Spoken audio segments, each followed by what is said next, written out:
F-35 world most advanced jet. దీన్ని మించిన fighter jet లేదు. దీనితో ఏ దేశంపై అయినా దాడి చేయొచ్చు. ఎవరు గుర్తించలేరు, ఎవరు అటాక్ చేయను కూడా చేయలేరు. ఏ రాడార్ కూడా ట్రాక్ చేయలేదు. ఆహా ఓహో అన్నారు, కబుర్లు చెప్పారు, కానీ చివరికి సీన్ రివర్స్ అయింది. ఇరాన్ F-35 అనే మాటనే పెద్ద కామెడీగా మార్చేసింది. ఇప్పుడు ఇరాన్లో దీనిపై చాలా కార్టూన్లు వైరల్ అవుతున్నాయి. మరి most advanced fighter jet F-35 ఎందుకు ఫెయిల్ అయింది? అమెరికా F-35 విషయంలో ఓవర్ కాన్ఫిడెన్స్ ప్రదర్శించిందా? నిజంగా దానికి అంత సీన్ లేదా? వార్ ప్లేన్స్ అంటేనే వేగంగా వెళ్ళాలి, షార్ప్గా స్ట్రైక్ చేయాలి, రాడార్లకు దొరకకుండా ఉండాలి, సేఫ్గా వెనక్కి రావాలి. F-35 సాంకేతికత సరిగ్గా ఇదే అని చెప్తుంది ఆ కంపెనీ. ఈ ఫ్లైట్కు సంబంధించిన సాంకేతిక వివరాలు చూస్తే ఇదొక్కటి కానీ చేతిలో ఉంటే ప్రపంచాన్ని గెలవచ్చు అనిపిస్తుంది. కానీ అదంతా పేపర్ మీదనే. ప్రాక్టికల్గా సీన్ వేరే అని ఇరాన్ చేతిలో పడ్డాక కానీ తెలియలేదు. అసలు F-35 గురించి దాన్ని తయారు చేసిన వాళ్ళు ఏం చెప్తున్నారో చూస్తే, అసలు దీని మేకర్స్ ఎవరు? Lockheed Martin, Northrop Grumman. వీళ్ళు ప్రపంచంలోనే అడ్వాన్స్డ్ ఫైటర్ జెట్స్ తయారు చేస్తారు. వీళ్లే తయారు చేసిన F-35 రాడార్లకు ఏమాత్రం దొరకదు, సూపర్ సానిక్ వేగంతో ప్రయాణిస్తుంది అని మొదలుపెట్టి 100 రకాల ఫీచర్లు చదువుతారు. కానీ ఎన్ని కబుర్లు చెప్పినా ఇప్పుడు అది నేల కూలి కామెడీ పీస్లా మారింది.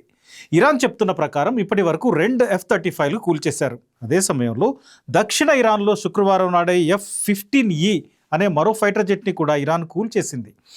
F-35 5th generation fighter jet అయితే F-15E 4.5 జనరేషన్ ఫైటర్. ఇరాన్ F-35ని సెంట్రల్ ఇరాన్లో కూల్చేసింది. అంతకుముందు మార్చ్ 19న మొదటి F-35ని అటాక్ చేసింది. దీంతో ఇది మిడిల్ ఈస్ట్లో ఒక ఎయిర్ బేస్ని వెతుక్కొని ఎమర్జెన్సీ ల్యాండింగ్ చేయాల్సిన పరిస్థితి వచ్చింది. ఇక ప్రస్తుతానికి వస్తే F-35 కాస్ట్ ఎంత ఉంటుందో తెలుసా? 82 నుండి 110 మిలియన్ డాలర్లు. అంటే మన కరెన్సీలో దాదాపు 900 కోట్ల రూపాయలు. ఇది ఒక ఫ్లైట్ ఖర్చు, ఒక ఫ్లైట్ ఖరీదు. ఇంత కాస్ట్లీ వార్ ప్లేన్ ప్రపంచంలో మరొకటి లేదు. ఇది కూలిపోవడం మాట తర్వాత దీనికి చిన్న డ్యామేజ్ అయినా ఖర్చు కూడా పేలిపోతోంది. అది ఖర్చు ఒకటే కాదు, ఆ ఫ్లైట్కున్న గుర్తింపు, బ్రాండ్ నేమ్ అన్నీ గాల్లో కలిసిపోతాయి. ఇప్పటి వరకు వార్ మొదలైన తర్వాత అమెరికా చాలా ప్లేన్స్ పోగొట్టుకుంది. ఇరాన్ కూల్చకపోయినా యాక్సిడెంటల్గా F-15లు 3ని కువైట్ కూల్చేసింది. KC-135 రీఫ్యూయలింగ్ ప్లేన్ని కూడా అమెరికా నష్టపోయింది. లేటెస్ట్గా F-15Eతో పాటు 2 F-35లు ఇవి కూడా అమెరికా కోల్పోయింది. సరే, ఒకసారి F-35 స్పెసిఫికేషన్స్ చూద్దాం. ఇది ఓ single seater, single engine fighter. దీని ఇంజన్ 43,000 పౌండ్ల థ్రస్ట్ ప్రొడ్యూస్ చేస్తుంది.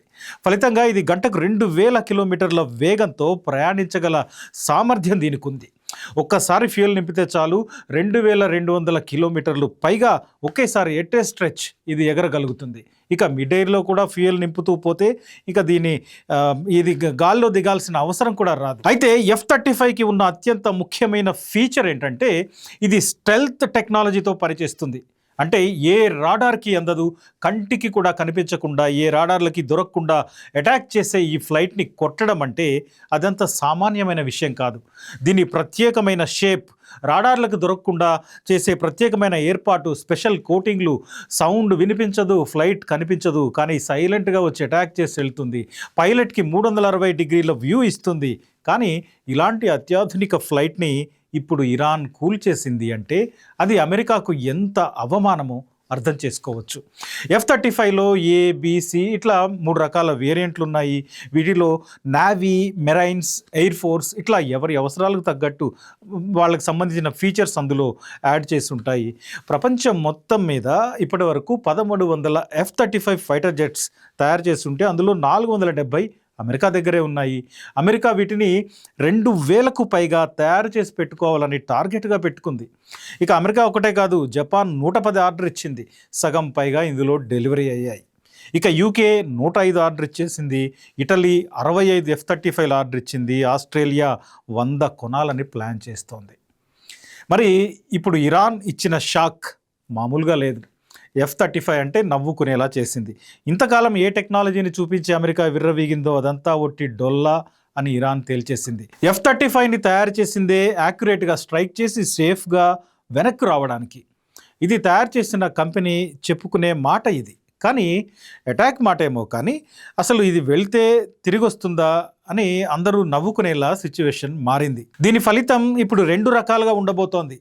ఆయుధాలు చూసి విర్రవీగకూడదని అమెరికా నేర్చుకోవాల్సిన పాఠం ఒకటైతే, కొత్తగా దీన్ని కొనాలనుకొని ఇరుగు పొరుగు దేశాలని భయపెట్టాలనో అదుపులో పెట్టుకోవాలనో దేశాలు కూడా మరోసారి ఆలోచించాల్సిన పరిస్థితి వచ్చింది.